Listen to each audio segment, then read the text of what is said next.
말씀 사도행전 16장입니다. 사도행전 16장 16절에서 40절까지 16장 16절에서 40절까지 한 절씩 돌아가면서 읽습니다. 우리가 기도하는 곳에 가다가 점치는 귀신 들린 여종 하나를 만나니 점으로 그 주인들에게 큰 이익을 주는 자라.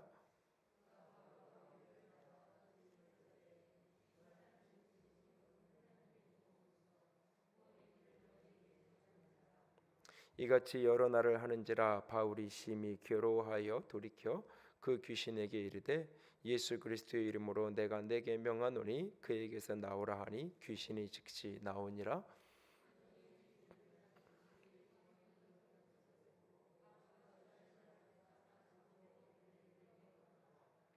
상관들 앞에 데리고 가서 말하되 이 사람들이 유대인인데 우리 성을 심히 요란하게 하여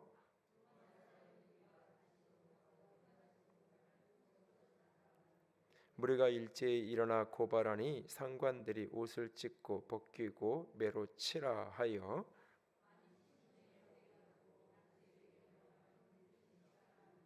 그가 이러한 명령을 받아 그들을 깊은 옥에 가두고 그 발을 착고에 든든히 채웠더니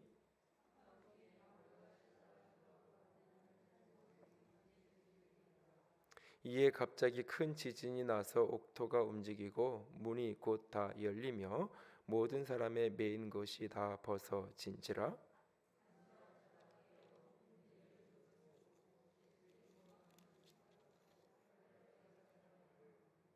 바울이 크게 소리를 질러 이르되 내 몸을 상하지 말라 우리가 다 여기 있노라 하니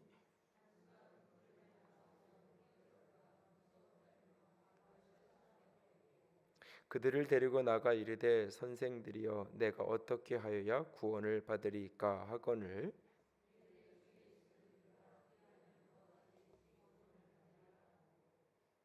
주의 말씀을 그 사람과 그 집에 있는 모든 사람에게 전하더라.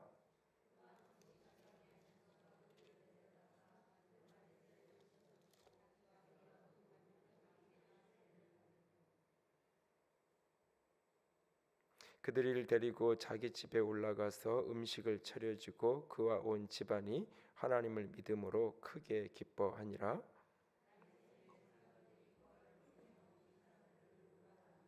간수가 그 말대로 바울에게 말하되 상관들이 사람을 보내어 너희를 놓으라 하였으니 이제는 나가서 평안히 가라 하거늘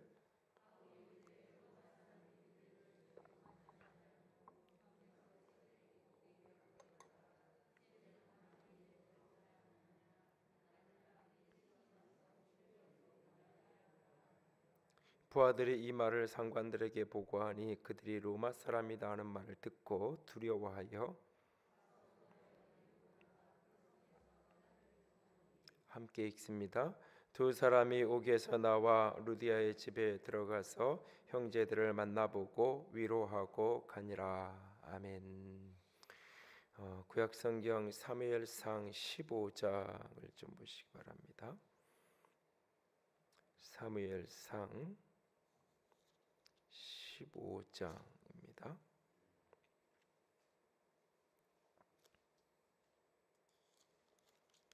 사무엘상 15장 23절입니다. 15장 22절과 23절 사무엘상 15장 22절과 23절 다 함께 읽습니다. 사무엘이 이르되 여호와께서 번제와 다른 제사를 그의 목소리 청종하는 것을 좋아하신 같이 좋아하시겠나이까. 순종이 제사보다 낫고 듣는 것이 순양의 기름보다 나으니 이는 거역하는 것은 점치는 죄와 같고 완고한 것은 사신 우상에게 절하는 죄와 같음이라. 왕이 여호와의 말씀을 버렸으므로 여호와께서도 왕을 버려 왕이 되지 못하게 하셨나이다 하니. 아멘. 사무엘상 15장 23절을 보면 이는 거역하는 것은 점치는 죄와 같고 완고한 것은 사신 우상에게 절하는 죄와 같다. 뭐뭇 같다라고 번역을 해놨는데 원문은 거역하는 것은 점치는 죄고 완고한 것은 우상에게 절하는 죄다라고 그렇게 직역을 하면 그런 번역이 됩니다. 그래서 거역하는 것이 곧 점치는 죄. 그래서 이 점치는 죄라는 게 이제 개역 한글판 성경에 보면 사술의 죄라고 무당의 영하고 같다라고 이야기하고 있는데요. 그리고 나중에 사울의 생애의 후반부에 보면 결국 사울이 엔돌의 귀신 들린 여인을 찾아가게 되고 그를 통해서 신접함을 통해서 죽은 사무엘의 그를 가장한 그 귀신을 불러내게 되고 이런 어떤 신접한 행위를 이 사울의 생애 마지막에 하고 있는 모습을 보게 되어집니다. 사도행전 16장에 대한 이야기를 지난주에 조금 드렸습니다. 그래서 이 사술의 영 또는 점하는 이 귀신 들린 자의 이 말이 분명히 그들이 하는 말은 맞는 말이었는데 그래서 다시 사도행전을 오셔서 사도행전 16장 17절을 보면 그들이 소리 지르면서 바울과 실라와 그 일행들을 가르쳐서 지극히 높으신 하나님의 종으로서 구원의 길을 전하는 사람들이다. 분명히 그 내용은 맞는 이야기였는데 바울은 그것으로 인해서 괴로움을 당하고 있다, 눌림을 당하고 있다라고 말하고 있습니다. 왜냐하면 그 말하는 내용에 상관없이 그 말을 하고 있는 그 사람이 지금 사술의 영, 무당의 영, 점치는 귀신에 사로잡혀 있는 사람이기 때문에 그의 말이 그 점치는 귀신, 그 사술의 영으로 바울을 공격하고 누르고 있는 상황이 되기 때문에 바울이 그 속에서 괴로움을 겪고 있는 모습인 것을 보았습니다. 그리고 그 어떤 사술의 영, 이 점하는 영의 그 눌림에서부터 벗어나고 자유케 되기 위해서 어떻게 해야 되느냐 두 가지 이야기를 드렸어요. 하나는 그 25절에 바울과 실라가 한밤중에 기도하고 찬양했던 것처럼 하나는 기도하는, 특별히 예수 그리스도의 이름으로 선포하면서 대적하며 기도하는. 그래서 바울이 예수 그리스도의 이름으로 내게 명하노니 그에게서 나오라라고 선포하죠. 예수 그리스도의 이름의 권세를 붙들고 믿음으로 선포하고 외치는 그런 어떤 간구의 기도, 하나님 이거 도와주세요라고 하는 간구의 기도와 더불어서 그 예수 그리스도의 이름의 권세와 능력으로 어두움을, 사단을 결박하고 꾸짖는 그런 어떤 기도가 필요하고, 또 하나는 인생의 깊은 어두움과 절망 속에서 끊임없이 찬양하면서 하나님께 나아가야 한다 하는 이야기를 드렸습니다. 이 사술의 영에 의해서 그 말에 의해서 눌릴 때, 그런데 이 사술의 영, 무당의 영, 점하는 이 점쟁이의 말들 또는 점치는 사람 무당의 말들, 그게 나를 묶는다 그랬어요. 그런데 사무엘상의 표현을 보면 그 점하는 영, 점치는 영, 무당의 영과 같은 영적인 속성을 가지고 있는 게 뭐냐? 거역의 영이라고 표현을 하고 있어요. 이제 이런 부분이 굉장히 조심스러운 부분이긴 한데, 이렇게 학교에 이렇게 중고등학교 시절에 이렇게 학창 시절을 생각해 보면 선생님에게 뭔가를 이렇게 묻는데, 수학 문제를 이렇게 묻는데 그것을 몰라서 배우고 싶어서 궁금해서 선생님에게 질문을 하고 묻는, 그리고 자기 생각엔 도저히 그게 이렇게 납득이 한다고 이해가 안 돼서 선생님한테 질문을 하는 그런 케이스가 있고, 일부러 자기는 어느 정도 그 내용을 다 알면서도 학원에서 이미 다 배워서 아는데도 불구하고 선생님을 테스트해 보려고, 저 선생님을 좀 골탕 먹이려고, 저 선생님을 좀 이렇게 어려운 문제로 난처하게 만들고 힘들게 만들고 싶어서 일부러 그 질문을 하는, 또는 시간을 끌고 싶고 뭔가 수업 분위기를 방해하고 싶어서 질문을 하고, 그러니까 똑같은 질문을 하는데 질문의 동기가 전혀 다르잖아요. 그리고 그 다른 동기를 사실은 질문하는 본인도 알고 주변에 있는 사람들도 웬만하면 그 동기를 알아요. 선생님도 대강 다 알아요, 사실은. 근데 어떤 선생님은 그 동기를 알기 때문에 그냥 이렇게 쳐내기도 하지만, 어떤 선생님은 그걸 알면서도 받아주고 끝까지 들어주고 이렇게 반응을 하고 그러기도 하죠. 그러니까 이 거역의 영이라는 것을 잘못 오해하면 이제 어떤 자기 생각과 조금 다른 것을 이야기하는 것, 몰라서 묻는 것, 그것도 다 거역이라고 이제 오해를 할 수 있어요. 결코 그런 것들은 거역하고 반역하고 하는 게 결코 아닙니다. 내가 모르니까는 묻는 거고, 이해가 안 되니까 이해가 안 된다고 이야기하는 거고, 내가 생각하고 내가 보는 관점은 분명히 사람들은 다 이걸 파란색이라고 이야기하는데 내 눈에는 빨간색으로 보인단 말이에요. 내 눈에는 빨간색으로 보이는데요 라고 말하는 것은 거역하는 게 아니에요. 분명히 내 눈에도 이게 파란색이라고 분명히 보이는데, 다른 사람이 다 파란색으로 얘기하고 있고 내가 보기에도 파란색이 맞는데 나는 이게 싫어, 저 사람이 얘기하는 게. 그래서 나는 이것을 굳이 빨간색이라고 우기고 싶고 빨간색이라고 사람들을 선동해서 어떻게든 이 내 주장을 관찰하고 싶어. 그거는 그것하고 내 눈에 진짜 빨간색으로 보여서 손들고 이거 빨간색인 것 같은데요 라고 이야기하는 거랑은 다른 문제예요. 그래서 이것을 이제 예민하게 구분을 해야 될 필요는 있습니다. 그러나 어쨌든 그렇게 예민하게 구분할 때 사실은 본인도 알고 당사자 자신도 알고 사실은 상대방도 알고 어느 정도 이것이 거역의 영의 흐름 속에 들어가 있는 그런 모습이 될 때 그 영의 특성이 이 점하는 영, 무당의 영의 특성하고 맞닿아 있다는 거예요. 왜? 가장 중요한 현상 중에 하나가 뭐냐면 사람을 통제하고 지배하려는 속성을 갖고 있어요. 사람을 통제하고 지배하려는. 그러니까는 무당의 특성은 사람을 자기 손에 지배해서 자기 마음대로 컨트롤하는 거예요. 거역의 영의 흐름을 가진 사람의 특성도 보면 사람들이 끊임없이 자기 주장에 동조하는 사람을 모으고 자기 주장에 동조하는 사람들을 내가 컨트롤하고 싶어요. 끊임없이 그런 사람들을. 그래서 오히려 자기는 때로는 뒤에 좀 숨어 있고 자기가 컨트롤하는 사람들을 자꾸 충동질해서 무엇인가 분란을 일으키고 이야기를 하게 만드는 것을 보게 돼요. 그냥 내가 진짜 몰라서 묻고 내가 내 생각이 좀 달라서 이야기하는 사람들은 사람들을 컨트롤하거나 그러려고 하지만 난 모르니까 모르겠다고 이야기하고 내 생각 그냥 다르니까는 다르다라고 이야기하는 거기까지지. 그리고 설명에 대해서 납득이 되면 이해하는 거고 납득이 안 되는데도 설명이 들어보니까 납득은 안 돼. 그래도 뭐 다른 사람들이 다 그게 맞고 좋다 그러니까 굳이 뭐 내가 그냥 싸울 필요 없으니까 나는 여전히 이해 안 되지만 그냥 참고 좀 두고 보자. 이 정도라도 이렇게 같이 가게 돼 있죠. 그러나 거역의 영의 흐름을 가지면 사람들을 자기가 컨트롤하고 지배하려고 하게 돼 있어요. 그런 성향을 가진 그런 영적인 분위기를 가진 사람의 말, 그게 사람을 묶고 괴롭힐 수 있다는 얘기예요. 그 객관적인 말은 분명히 맞는 말인데 바울이 지금 바울에게 얘기하는 것처럼 저거는 분명히 저 바울과 실라가 하나님의 종이고 복음 전하는 자고 구원에 이르게 하는 사람들이고 분명히 맞는 말을 하는데 바울은 지금 듣는 그는 괴로움을 당하고 있다는 얘기죠.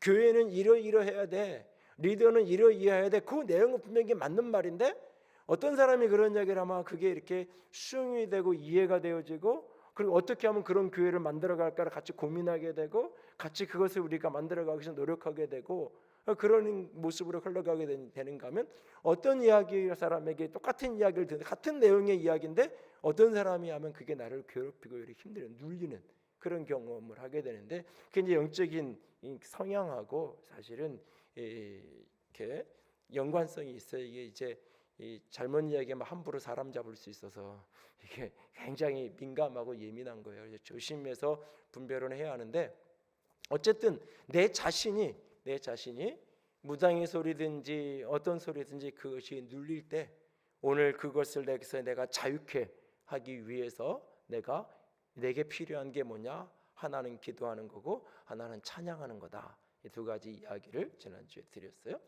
근데 오늘은 조금 다른 이야기를 비슷한 이야기인데 조금 다른 이야기를 하려고 해요. 그게 뭐냐면 어떤 사람이 그런 영에 쉽게 눌리게 되는가?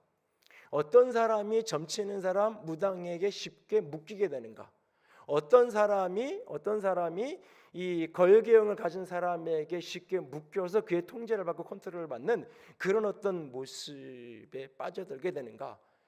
여러 가지 관점에서 여러 이야기를 해볼 수 있는데 본문에서 특히 두 가지 부분만을 지적을 하고 싶은데 하나는 뭐냐면 사람을 자기 이익의 도구로 생각하기 시작할 때 사람을 사람을 생명으로 존중하고 하나님의 생명으로 존중하고 귀하게 여기는 것이 아니라 사람을 자기 이익의 도구로 삼기 시작할 때, 그러니까 점쟁이를 내가 찾아가는 이유가 뭐예요? 내가 점쟁이를 존경해서, 한국 사람 누구도 무당을 존경하지 않아요. 누구도 무당을 존경하지 않아요. 그런데 인생의 중요한 문제를 만나면 무당에 찾아가서 상담을 하죠. 자, 한국인이 갖는 이 샤머니즘에 관한 굉장히 역설적인 모습이에요.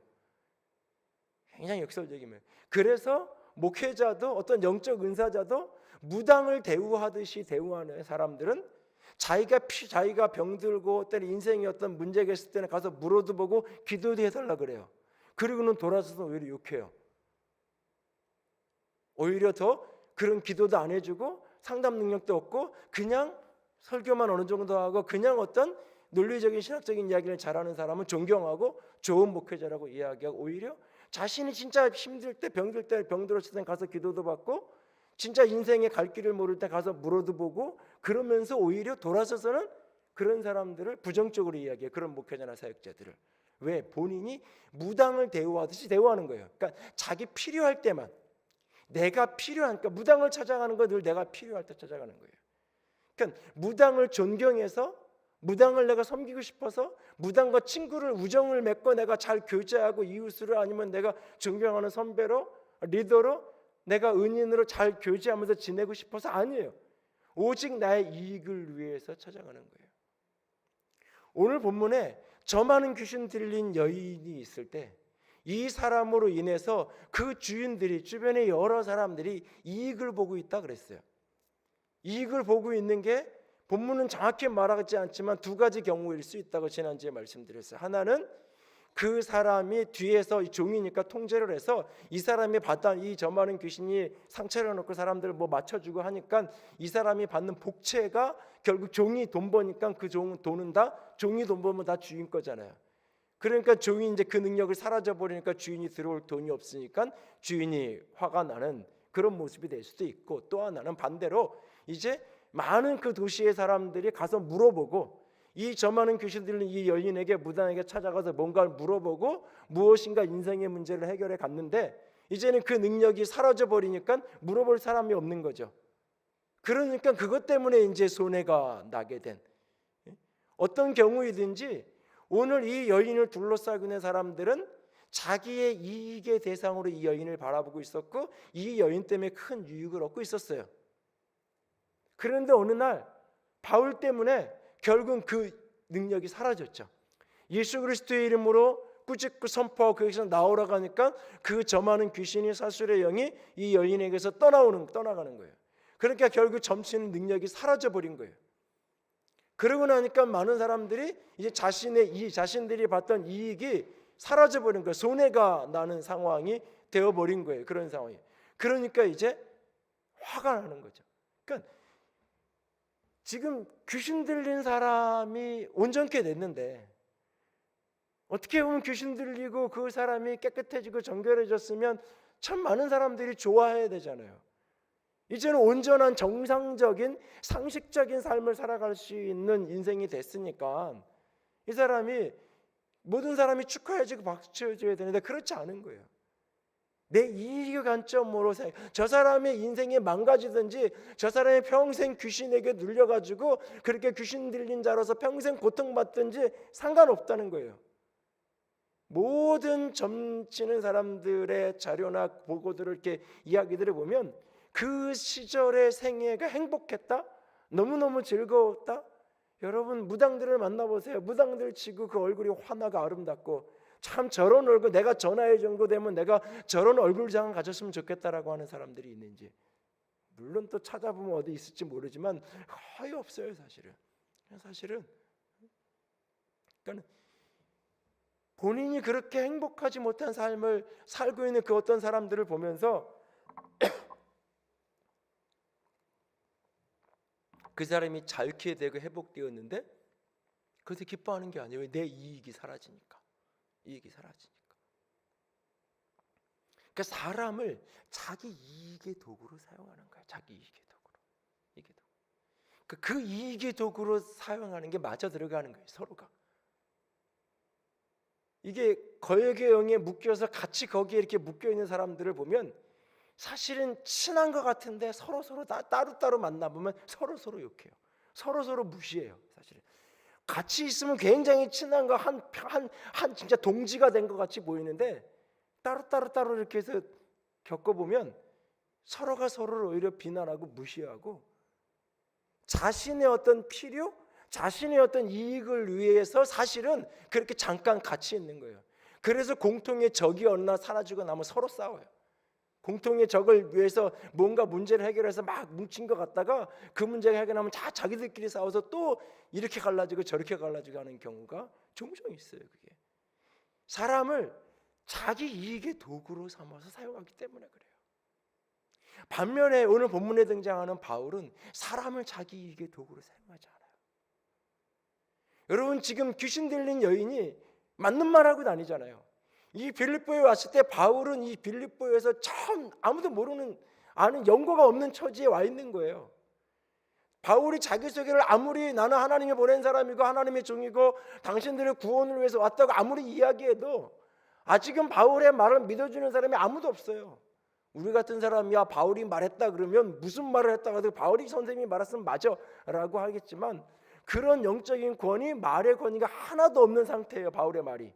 근데 그 도시에서 이미 영적인 권위를 갖고 있는 이 점하는 귀신 들린 이 여자가 무당들에게 점하는 귀신으로 사람들에게 얘기해 사람들이 그 말 듣고 순종하고 따르고 그런 어떤 영적인 권위를 갖고 있던 사람이 저거 여호와의 종이라고 너희들을 구원하기 위해 온 사람이라고 얼마든지 바울은 그걸 이용해 먹을 사람들 만나서 적절히 이용해 나중에 내가 버려버릴 만큼 너 말 못 들었냐고 점하는 귀신 무당 암흑의 무당 너도 알지 않냐고 그 사람이 나 여호와의 종이라고 얘기했고 하나님의 구원을 가져다 준 사람이라고 이야기했다고. 그러니까 당신 내 말 좀 들으라고. 어쩌면 조금 더 사람들과의 접촉점을 쉽게 만들 수도 있고 조금 더 많은 사람들에게 말씀을 전할 수 있을지도 몰라요. 어쩌면. 근데 바울은 그렇게 하지 않아요.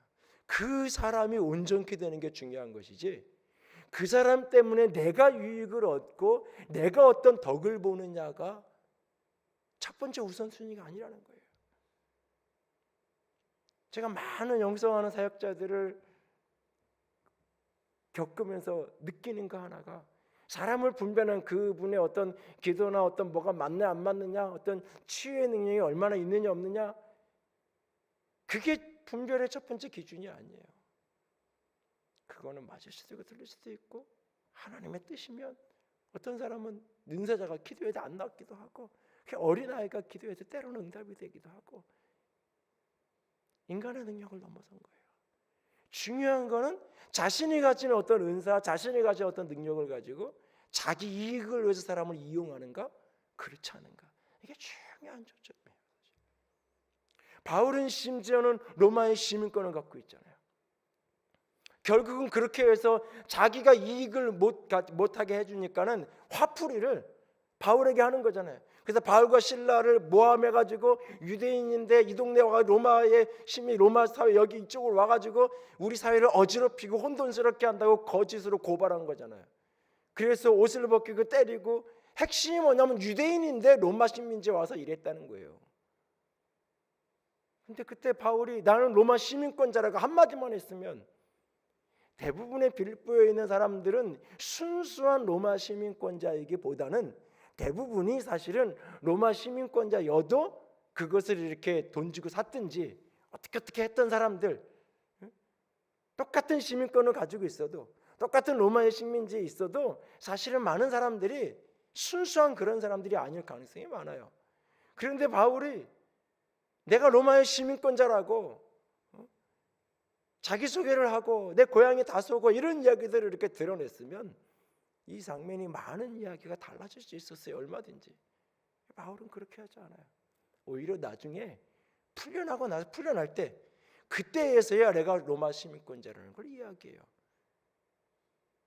그 간수의 안전과 그 간수를 위해서였는지 어떤 이유였는지는 다 모르겠지만 어쨌든 그때 가서야 풀려날 때 가서야 내가 로마의 시민권자라고 그래서 와서 함부로 때리고 함부로 한 것에 대해서 사과받고 그리고 가서 루디아의 집에 모여 있었던 몇 명 전도하고 모아놨던 사람들이 바울이 감옥 가고 막 이런 상황이 벌어지니까 얼마나 불안하고 있겠어요. 처음 예수 믿고 얼마 안 됐는데 뭐 자기에게 전도해 준 사람이 지금 감옥 가서 막 그런 상황이 됐어요. 얼마나 불안하고 떨겠어요. 그 루디아의 집에 있는 몇몇 사람들, 그 가족들하고 사람들 찾아가서 위로하고 권면하고, 그러고서는 그 다음에 길을 떠나잖아요.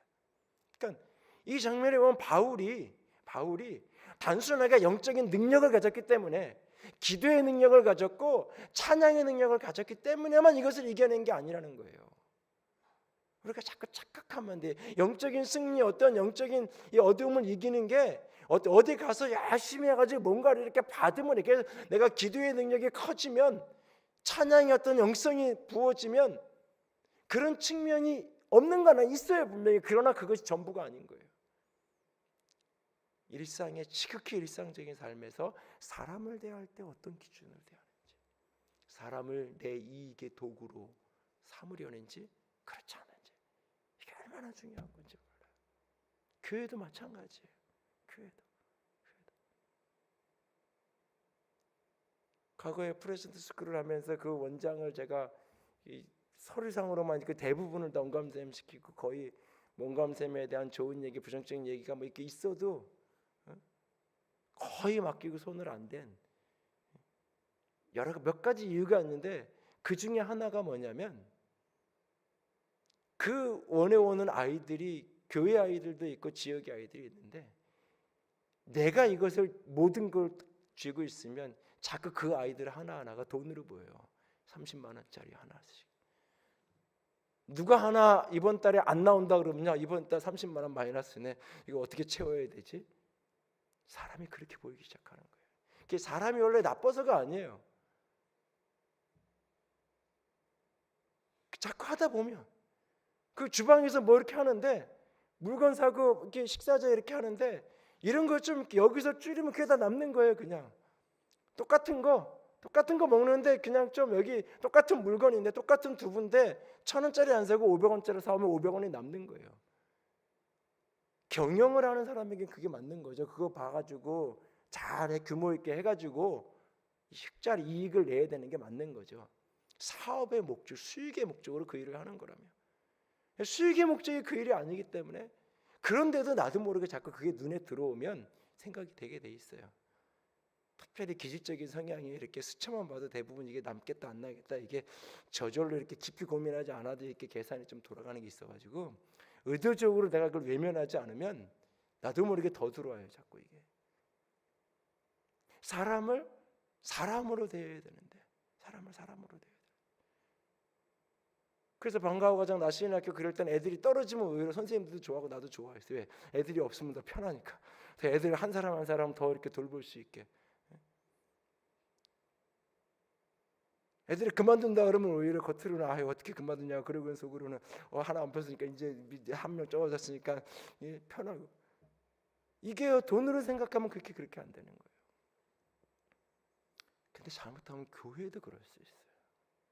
잘못하면 교회도 사람을 영혼으로 대해야 되는데, 물질적인 가치로. 이 세상의 모든 삶이 다 사람을 그렇게 대하니까, 세상이 사람을 물적 가치로, 이용의 대상으로 모든 인생에 만나는 모든 사람들을 그렇게 대하고, 그렇게 가르치고, 그렇게 훈련되고, 그런 사고방식이 머리부터 발끝까지, 유치원에서부터 지금까지 그렇게 그냥 그런 사회 속에 사니까 교회도 그렇게 이해되죠.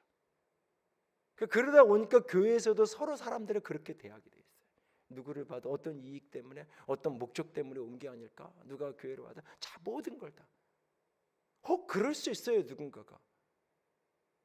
그래도 필요하면 그냥 큰 손해 나지 않는 것만 속아주는 게 차라리 나을 때도 있어요. 때로는.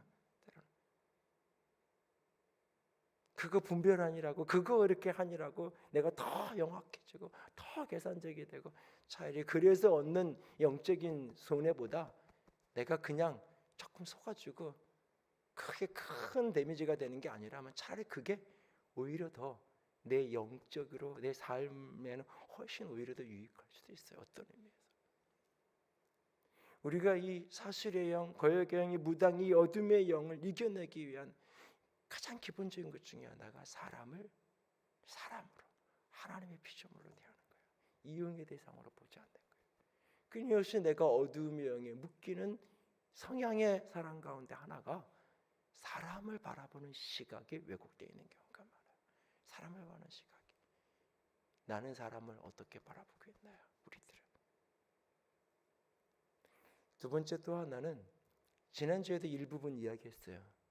그게 뭐냐면 자기 생각에 갇히는 사람, 자기 생각에 갇혀서 쉬운 말로 소설 쓰기를 좋아하는 사람, 이런 사람들이 어둠의 영에 쉽게 사단의 밥이 된다고 표현할 수도 있는데 어쩌면 쉽게 묶일 수 있어요. 그러니까 말 한마디만 믿기만 살짝 던져놓으면 그냥 냉큼 집어먹고 그거 가지고 이제 소설을 쓰는 거예요. 사단이 뭔가 하나 믿기만 하나만 던져놓으면 그것이 상처에 믿기든지 유혹에 믿기든지 뭐든지. 오늘 본문에 등장하는 이 간수에 대한 얘기를 지난주에 잠깐 드렸죠. 이 간수가 그런 상황에 대해서 바울과 실라가 그 밤에 한밤중에 기도하고 찬양하니까 그것이 진동하고 이 착고로 채워졌던 게 풀리고 놀라운 역사가 벌어지잖아요. 옥문이 열리고 착고가 풀어지고 이런 걸 보고는 이 간수가 생각했죠. 사람들이 다 도망갔구나. 그러니까 사람들이 도망가지 않았으면 옥문이 열려 있을 수 없고, 여기 사람 다 도망갔구나. 이제 나는 죽었구나. 자다 깬 거잖아요. 사실은 자기 일 제대로 안 한 거잖아요. 자고 정신 똑바로 차리고 바울 옆에 싹 보초 쓰고 있었던 게 아니에요. 자고 있어서 이거 잘못했다 그러지만 대부분 이렇게 뭐 남자분들은 군대든지 어디 이렇게 가서 이렇게 보초 쓴다 그러면 대부분 적당히 졸고, 어느 정도 그렇게 해서 뭐 24시간 뭐 이제 밤새도록 상황실 근무한다고 하지만 모니터 앞에 이렇게 전화기만 놓고 그냥 딴 데 가지 않고 거기 앉아서라도 엎드려서 자든지 졸든지 그러다가 오는 전화 받으면 되는 거고, 상황 벌어지면 신호 나오니까 사이렌은 그때 처리하면 되는 거고. 이 사람도 어쩌면 그런 거예요. 근데 문제가 터지면 졸한 것 때문에 잔 것 때문에 이제 엄청난 책임을 져야 되는 거잖아요. 그러니까 자기가 잔 건 맞아요. 상황은 벌어져서 옥문이 다 열리고, 그러니까 자기 스스로 생각하는 거죠. 사람들이 다 도망갔구나.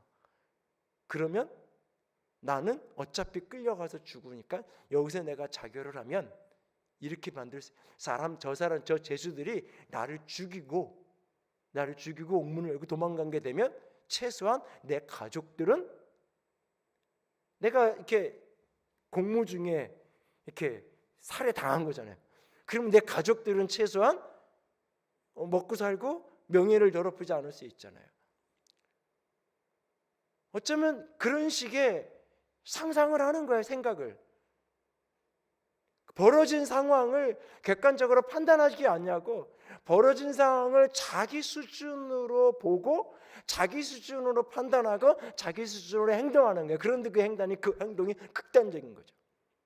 죽음에 자결을 하려는 것까지 나타나는 거예요. 그 상황까지 이 사람은 분명한 확신이 있어요. 확신범이에요. 사람들은 도망간 게 맞고 나는 여기서 이 길밖에는 길이 없어라고 확신하는 거잖아요. 그리고 그 일을 행동하려고 하는 거예요. 자기 생각. 바울이 중간에 소리 지르면서 너 죽으면 안 된 자기를 해하지 말라고 소리죠. 우리 여기 있다고. 아무도 도망가지 않았다고. 그랬더니 그때 이 사람이 엎드려져서 내가 어떻게 해야 구원 얻을 수 있습니까? 라고 물어요. 이 말은 그리고 너와 내 집이 주 예수를 믿으라 그러면 구원을, 이것은 이제 구원론적, 복음을 전할 때 구원론적인 고백의 이야기로 읽어요. 맞아요. 그렇게 읽을 수 있는. 그런데 오늘 본문을 조금 그런 어떤 예수 안 믿는 사람이 어떻게 하면 구원받을 수 있을까라는 그런 질문, 그 이야기 맞는데 그건 조금 옆으로 놓고 또 다른 관점에서 보면 이 사람이 지금 그러면 내가 이런 상황이면 어떻게 해야 되냐. 이게 영적인 구원, 영원한 구원, 천국 가는 문제가 아니어도 지금 그러면 이런 상황 내가 어떻게 해야 되는지 알려달라고.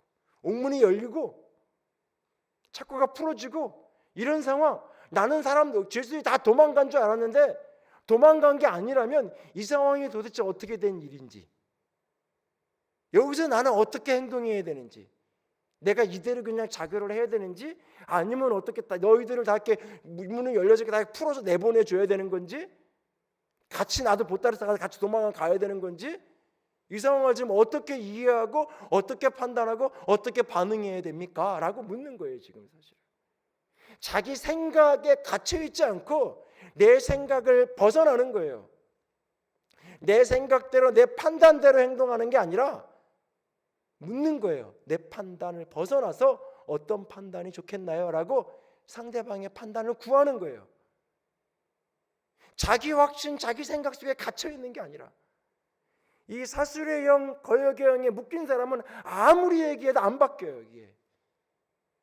근데 그게 한순간 어떤 때 확 바뀌어버려요. 참 희한할 때가 있어요.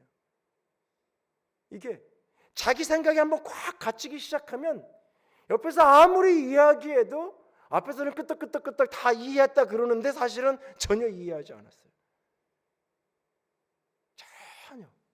그게 의도적으로 그걸 쳐내는 게 아닌데 그냥 자기 생각에 갇혀있기 때문에, 자기 생각 속에만 있기 때문에 1시간 이야기를 하면 수많은 말을 하면 그중에 자기 생각에 동조되는 이야기 한두 문장만 딱 기억해요. 그리고 저 사람이 이렇게 얘기했어, 목사님이 이렇게 얘기했잖아, 집사님이 이렇게 얘기했잖아, 그 한 문장만.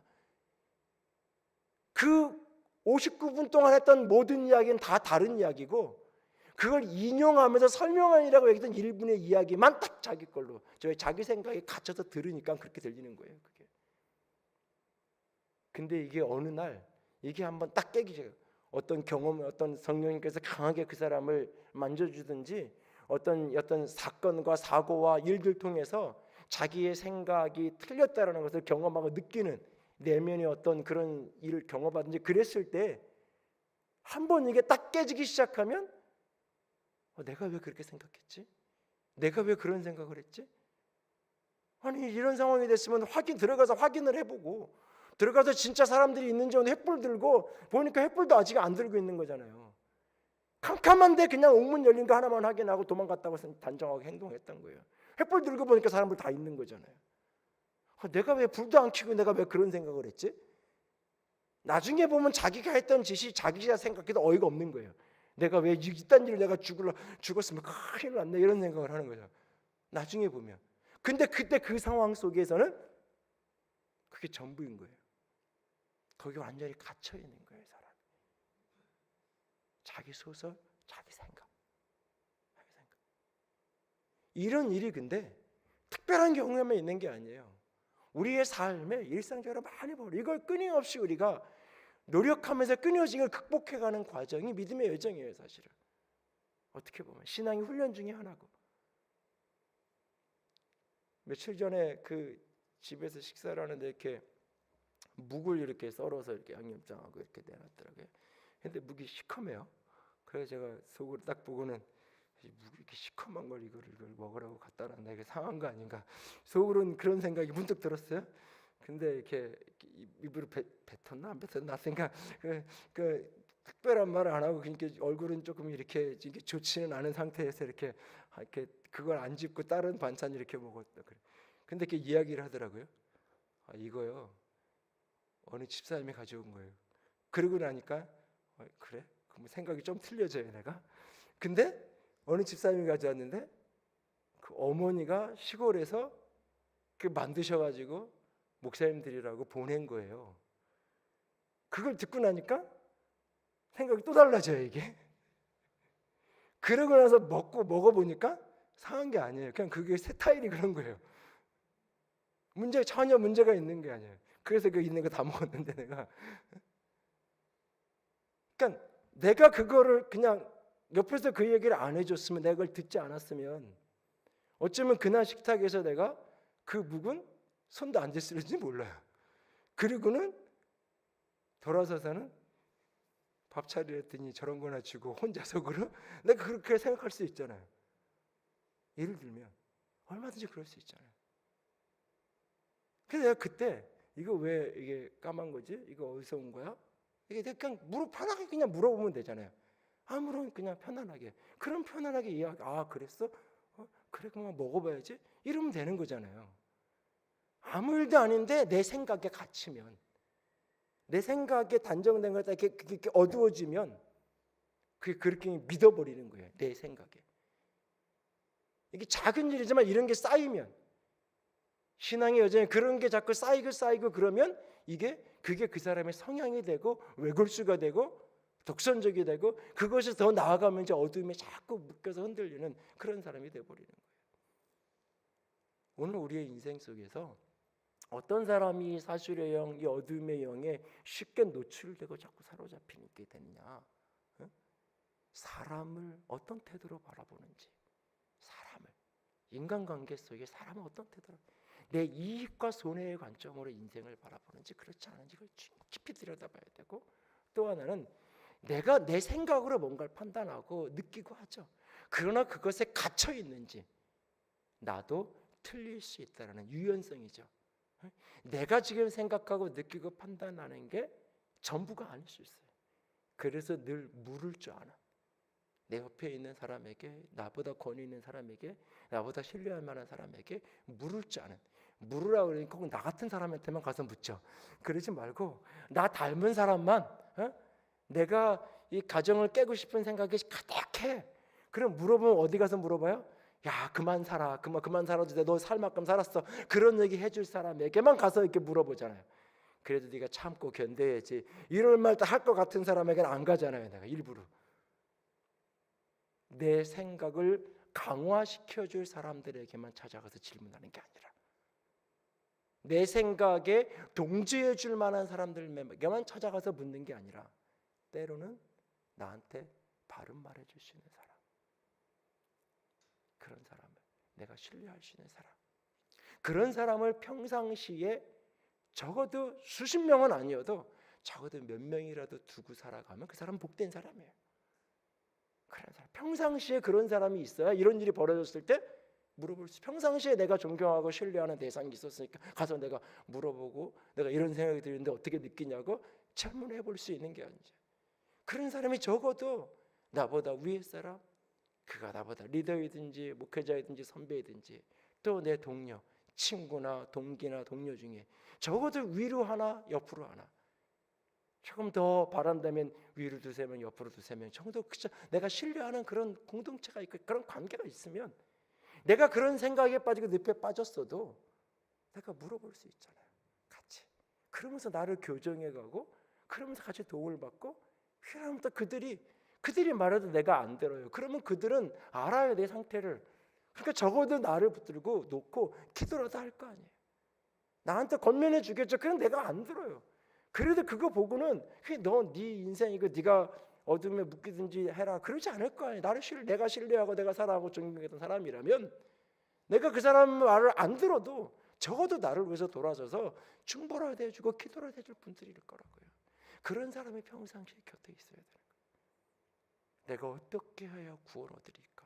이것은 영원한 구원에 대한 질문인 동시에 내 생각에 갇힌 한 사람이, 이 내 생각에 갇힌 것을 내가 벗어나려면 어떻게 해야 됩니까? 라고 하는 것을 묻는 거예요. 오늘 우리의 삶 속에서 이렇게 물을 줄 알아, 내 생각에 갇혀 있는 게 아니라 자꾸 질문할, 자꾸 묻고, 그 물음에 대해서 성의껏 답변하고, 내가 모르면 또 옆에 사람들 물어서 또 이야기하고, 그런 모습이 우리 속에 활성화될 수 있기를 원합니다. 저와 여러분이 어둠의 영에 속박되지 않고 묶이지 않고 자유한 그리스도의 사람으로 살아갈 수 있게 원합니다. 나는 사람을 어떤 시선으로 바라보고 있는지, 혹 여전히 이익의 수단으로 사람을 대하고 있지 않는지, 그런 욕망이 들고 그런 생각이 들 때마다 끊임없이 자기를 부인할 수 있게 원하고, 우리가 내 생각에 갇힌다라는 느낌이 들 때마다 끊임없이 그 동굴에서 자꾸 스스로를 빼내서, 그래서 자꾸 바깥에서 자신을 볼 줄 아는, 그래서 그런 친구, 그런 동료, 그런 리더, 스승을 옆에 두고 함께 살아갈 수 있는 저와 여러분이 될 수 있기를 주님의 이름으로 부탁을 드립니다. 함께 찬양 한 장 할까요? 영광이 마셔서 170방인데요. 내가 주인 삼은 모든 것 내려놓고 내 주 대신 주 앞에 나가 내가 사랑했던 모든 건 내려놓고 주님만 사랑해. 함께 고백하면서 오늘 말씀 기억하면서 찬양합시다.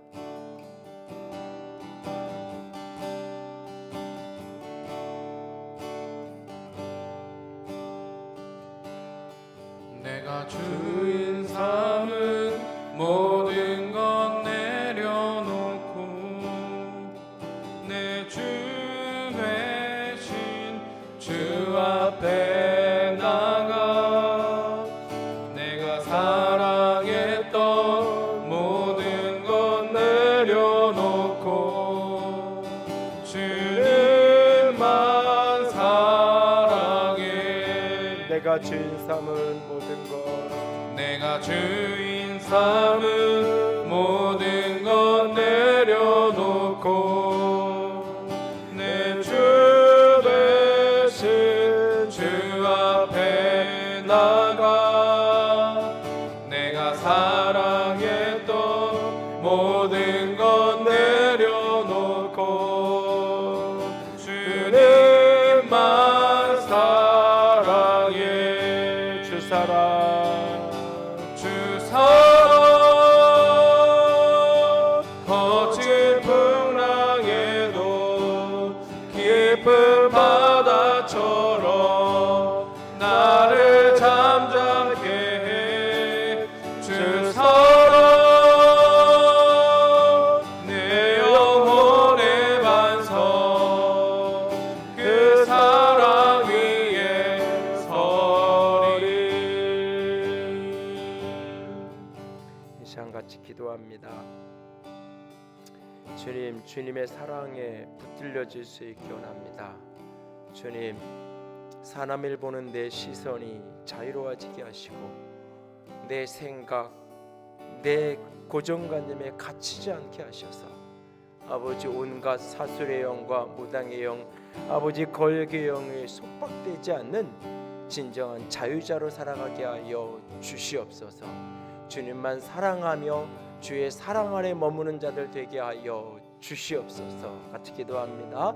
사랑의 하나님, 영광의 하나님, 주님만을 사랑합니다. 주의 생명과 주의 영광과 주의 사랑 가운데 아버지 끊임없이 믿음으로 나아가는 주의 사람들, 주의 영혼들 되어지기를 원합니다. 아버지 받아 주시옵소서. 우리의 마음이, 우리의 영혼이, 우리의 중심이 오직 주만 바라보고 또 붙들 수 있기를 원합니다. 영광의 주님, 생명의 주님, 사랑의 주님, 온전하신 주님, 거룩하신 주님, 주께서 받으시옵소서. 주께서 아름답게 하시고 영광스럽게 하여 주시옵소서. 예수님, 주께서 받으시옵소서. 주님 안에 참된 사랑의 영으로 회복될 수 있도록 아버지 도와주시옵소서. 주 예수 그리스도의 명안의 모든 어둠의 속박으로부터 자유케 되어질지어다. 기도와 찬양의 응이 부어질지어다. 사람을 아버지 이용의 대상으로 바라보지 않기로 작정합니다. 내 생각과 내 논리와 내 개념 속에 갇히지 않기를 작정합니다. 내가 무엇을 하여 어떻게 하여 구원 얻을 수 있나이까라고 물을 찌르는 주의 사람들 되게 하여 주시옵소서. 아버지 도우시옵소서. 영광의 하나님, 주님만 사랑합니다. 주님만 찬양합니다. 아버지, 어떤 속박하는 어둠의 영, 그 사술의 영, 무당의 영, 그 걸경에 묶이지 않는 참된 자유한 주의 사랑받는 주의 자녀로 살아가게 하여 주시옵소서. 사람을 결단코 이용의 대상으로 삼지 않기로 작정합니다. 영혼을 영혼의 가치로 대할 수 있는 우리 모두가 되게 하여 주시옵소서. 아버지, 내 생각, 내 논리에 갇히지 않게 하시고 끊임없이 어떻게 하여야 되냐고 물을 줄 아는 열린 심령, 열린 사고를 가진 사람들 되게 하여 주시옵소서. 주님 사랑합니다. 주의 이름으로 축복합니다. 우리 주님 예수님 이름으로 기도드렸습니다. 아멘. 이제는 우리 주 예수 그리스도의 은혜와 하나님 아버지의 놀라우신 사랑하심과 성령 하나님의 교통하시며 기름 부으시는 그 은혜가 오늘도 속박되지 않은 자유자로 살아가기를 소원하는 모든 이들 위해 이제로부터 영원토록 함께 있을지어다. 아멘.